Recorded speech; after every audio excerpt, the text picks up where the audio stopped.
astonishing how much we know today that we didn't know 30 years ago physiologically about how the brain actually learns. And of course, one of the really critical operatives of that is memory, and we understand so much more about getting information into the long-term memory. Traditional instruction for decades, and the education that most of us had, was great at putting information into our short-term memory, not so great at putting it into our long-term memory. And what we found with accountability testing is that if we want kids to remember, we've got to teach to their long-term memory, and teaching to their long-term memory means we've got to teach them in a brain-compatible way. From John Dewey, worse than useless. And we talked a little bit about how bad worse could be. How can you be worse than useless? And I think the group came up with the idea that if it's worse than useless, it's got to actually be harmful. But worse than useless, any instruction that doesn't build on the learner's active experience. In other words, we got to take something already there in long-term memory and we got to build upon that.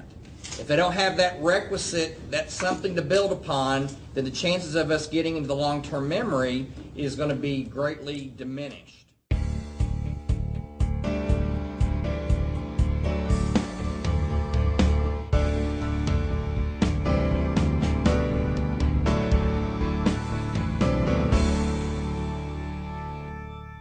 The process of learning has got to be just as rewarding as the outcome of learning.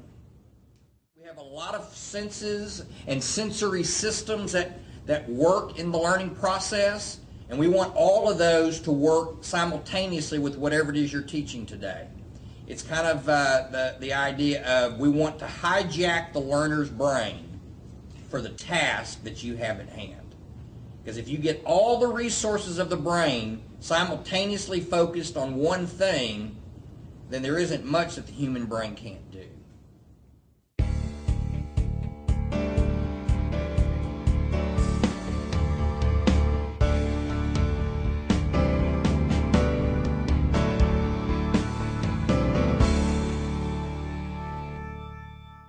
And the fact of the matter is, the fundamental keystone of the brain-compatible classroom is that you've got to have learners learning beyond their grasp.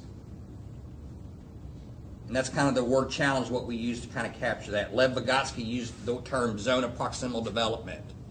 But you've got to have learners learning just beyond their grasp if they're in a challenging state. We have to organize the lesson, we have to organize the objectives such that we can drop kids in wherever they come to us in the content. And so there's got to be multiple entry points. That's what we call a multiple entry point.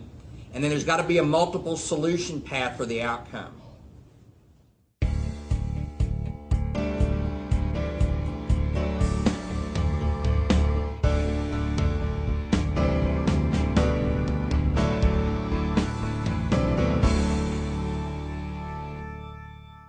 We've gotten a lot better. Accountability testing has made us better at authentic assessment.